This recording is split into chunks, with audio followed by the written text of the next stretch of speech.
I hit this issue today, and here is the quick fix that solved it. If you need to unlink a bank account on ING, follow these straightforward steps.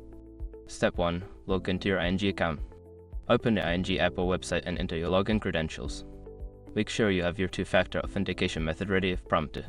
Step 2. Navigate to account settings. Once logged in, look for the account settings option in the main menu. This is usually found under your profile icon. Step 3. Select Link Accounts.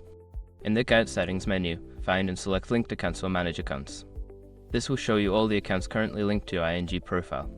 Step 4. Choose the account to unlink. From the list of linked accounts, select the one you wish to unlink. There should be an option to unlink or remove next to it.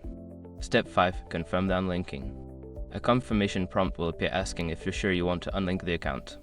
Confirm your choice to complete the process. Remember, if you accidentally unlink the wrong account, you may need to go through the linking process again. I hope this guide helps you navigate the process smoothly.